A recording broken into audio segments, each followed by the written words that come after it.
They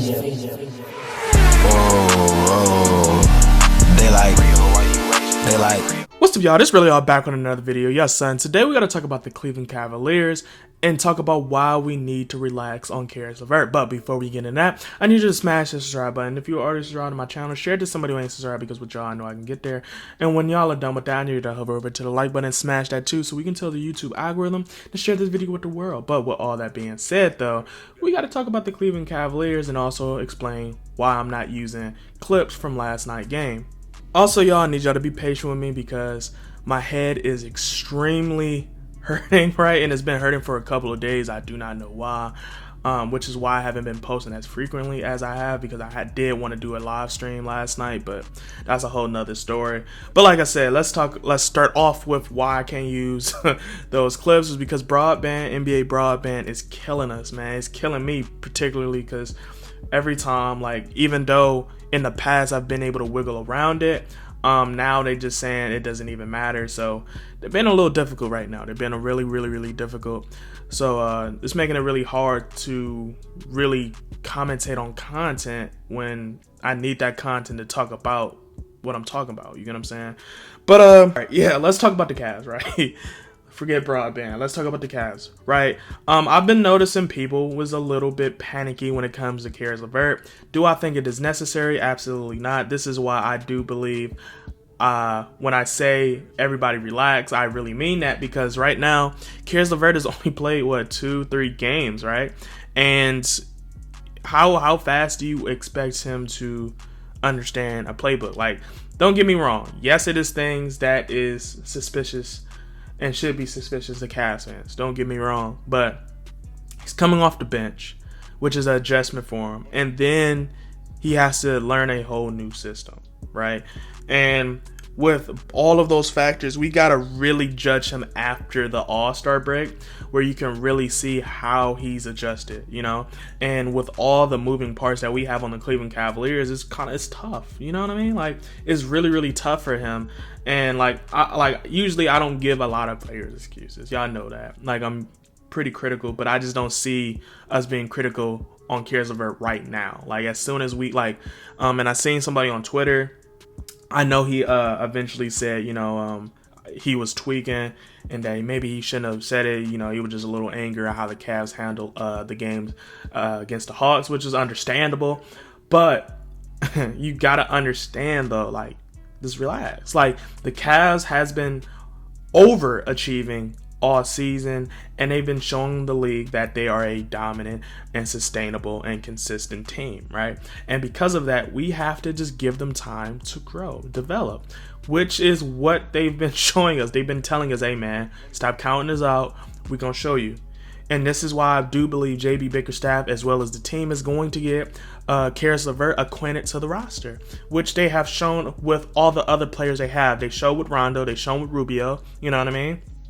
Even with Kevin Love. Kevin Love very quickly got acquainted to the bench. Yes, you can argue he's been on the team, so the adjustment wasn't as large as it was for Caris LeVert, but that's even more reason why Caris LeVert should need time in order to get acquainted to the lineup, because not only did he just get traded just rather recently, he's on the bench. He's coming off the bench, like he's averaging 18 points, so that's a huge adjustment for him.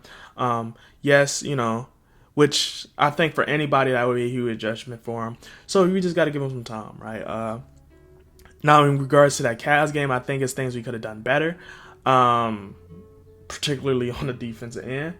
But, I think these are the type of games that we learn from. We learn from, and then we execute on later dates to show our fans and to show the Cavs in general that they can do it, that they can accomplish it.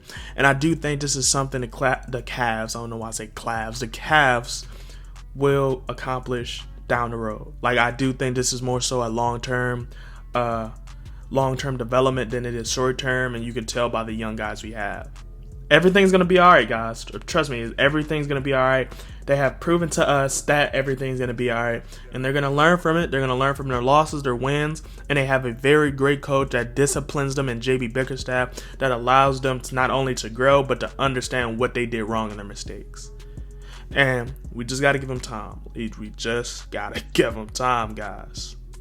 Now, I also want to talk about the news and the rumors, and really emphasize rumors that Collin Sexton very well could come back this playoffs, right?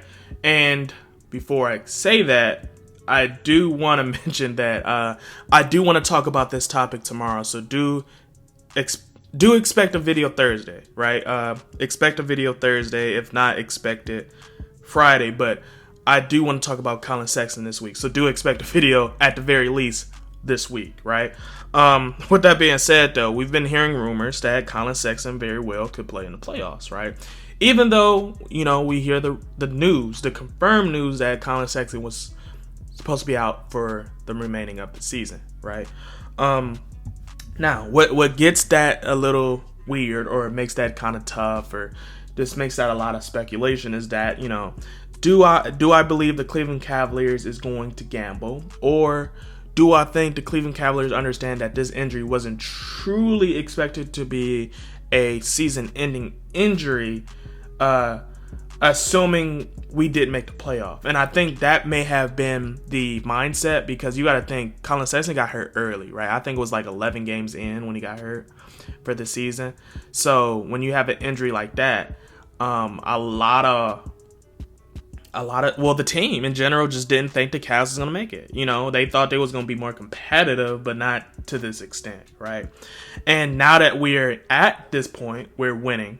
We're legitimately winning.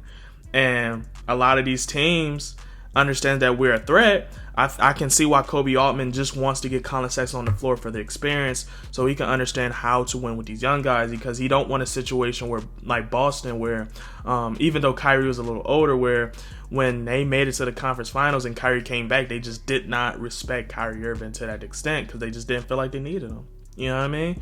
And especially if Kobe Altman has the intentions to keep Collin, you just don't want that mindset in that locker room. Now, keep in mind, every time we see Collin Sexton on the floor, in terms of, on the bench, that bench seems very engaged. They seem excited to see Collin Sexton, happy to see Collin Sexton. So the rumors of Collin Sexton being a locker room cancer is more than likely false, right? Just off of that alone, right? Now, it could be some anomalies. Of course, there's some things we just don't simply see. But based off of what we physically see from game to game, they look pretty happy. K-Love seemed pretty happy. Rondo seemed pretty happy. Garland seemed extraordinarily happy. You know what I mean? So with that intent, that those rumors may have very well been false. And I say that to say that Collin Sexton may play, but it's not enough proof to just say that in guarantees. It's no way you can guarantee that. And the only way you can guarantee that is if you're just trying to, have a fraudulent head and, whatever. But like I said, I do think it's a possibility. It's probable, right? The chance is there, but I think it's one of those 45% chances, right? You're going to 45, 55 type of things, right? 55 he doesn't, 45 he does. But down in the comments below, let me know how y'all feel about all the topics we talked about. Tell me how y'all feel about how NBA Broadband is messing with me, and if you think Collin Sexton has the potential to come back for this year playoffs.